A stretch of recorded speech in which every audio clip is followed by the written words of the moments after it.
Hello friends, good afternoon. Welcome back to our channel DIY Recipes Cook with me.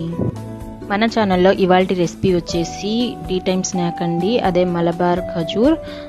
దీన్ని ఎలా తయారు చేయాలో, దీనికి ఏమేమి కావాలో ఇప్పుడు చూసేద్దాం లేట్ చేయకుండా. ముందుగా 3 కప్స్ మైదా తీసుకున్నాను. అలాగే 1.5 కప్ షుగర్ పౌడర్, అలాగే 2 eggs, 1 table spoon baking powder, అలాగే 1 టేబుల్ స్పూన్ సోడా ఉప్పు, అలాగే చిన్న గ్లాస్ రవ్వ, బొంబాయి రవ్వ, అలాగే 1 గ్లాస్ పాలు. ఎగ్స్ వచ్చేసి నేను బీట్ చేసి పెట్టుకున్నాను చూడండి. ఇప్పుడు ఇందులో 1 టేబుల్ స్పూన్ సోడా ఉప్పు వేసుకున్నాను, అలాగే 1 టేబుల్ స్పూన్ బేకింగ్ పౌడర్. ఇప్పుడు ఇదంతా బాగా కలుపుకోవాలి పిండిలో. ఇప్పుడు 1 గ్లాస్ రవ్వ, అలాగే షుగర్ పౌడర్ మొత్తం వేసుకొని బాగా కలుపుకోవాలి పిండిలో. ఇదంతా బాగా మిక్స్ అయిన తర్వాత ఇందులో ఎగ్ మిశ్రమాన్ని వేసుకున్నాను. ఇది వేసుకొని ఒకసారి కలుపుకున్న తర్వాత ఇందులో 1 గ్లాస్ పాలు కూడా వేసుకుంటున్నాను. పాలు కొద్దిగా వేసుకోండి. ఇలా వేసుకోవడం వల్ల ఒకేసారి ముద్దగా అయిపోతుంది, పిండి పల్చగా అయిపోతుంది. సో కొద్దిగా వేసుకొని క్వాంటిటీని బట్టి మీరు యాడ్ చేసుకోండి. చూడండి, నేను పిండి ఇలా కలిపి పెట్టుకున్నాను. ఇలా సాఫ్ట్గా ఉండాలి.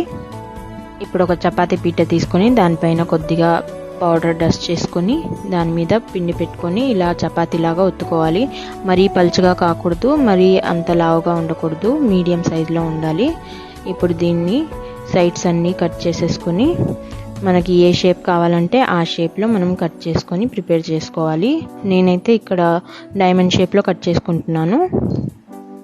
నేను ఇక్కడ సుమారుగా 500 గ్రామ్స్ మైదా తీసుకున్నాను, అలాగే 200 గ్రామ్స్ షుగర్ పౌడర్ తీసుకున్నాను.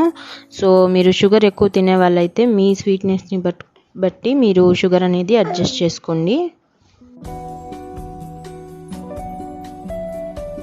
చూడండి, నేను ఇక్కడ మొత్తం డైమండ్ షేప్లో కట్ చేసుకొని పెట్టుకుంటున్నాను.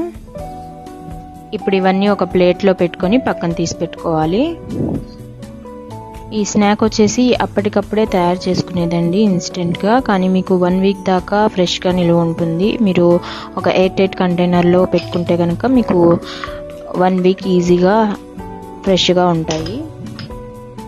ఇప్పుడు వీటన్నిటిని డీప్ ఫ్రై చేసుకోవాలి. డీప్ ఫ్రై కోసం నేను స్టవ్ ఆన్ చేసుకొని కడాయి పెట్టుకున్నాను. కడాయి వేడైన తర్వాత అందులో డీప్ ఫ్రైకి సరిపడినంత ఆయిల్ పోసుకున్నాను. ఆయిల్ బాగా హీట్ అయిన తర్వాత అది సిమ్లో పెట్టేసుకొని ఇప్పుడు ఒక్కొక్కటి ఇలా మొత్తం వేసుకొని మనం ఫ్రై చేసుకోవాలి.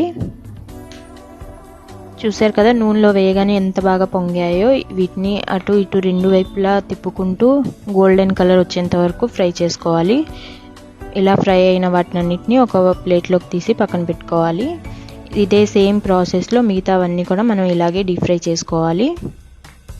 మీడియం ఫ్లేమ్ మీద పెట్టుకొని మనం 5 మినిట్స్లో ఫ్రై చేసేసుకోవచ్చు. వీటిని చాలా ఈజీగా తొందరగా అయిపోతుందండి ఈ రెసిపీ. మీరు అప్పటికప్పుడే చేసుకొని టీ టైంలో ఎంజాయ్ చేయొచ్చు హ్యాపీగా. చూసారు కదా, ఎంతో టేస్టీ అండ్ ఈజీగా మనం మలబార్ ఖజూర్స్ ఎలా ప్రిపేర్ చేసేసుకున్నామో. వీటిని వేడిగా సర్వ్ చేసుకుంటే టీ టైంలో చాలా బాగుంటాయి. అలాగే ఇవి చల్లారిన తర్వాత కూడా చాలా బాగుంటాయి. సో డెఫినెట్లీ మీరందరూ ట్రై చేసి చూడండి. సో నా ఈ వీడియో కనుక మీకు నచ్చినట్టయితే తప్పకుండా నా వీడియోని లైక్ చేయండి, షేర్ చేయండి, అలాగే నా ఛానల్ని సబ్స్క్రైబ్ చేసుకోండి. పక్కనే ఉన్న బెల్ ఐకాన్ని క్లిక్ చేయండి. దానివల్ల నేను చేసే కొత్త వీడియోస్ యొక్క నోటిఫికేషన్స్ మీ వరకు వచ్చేస్తాయి.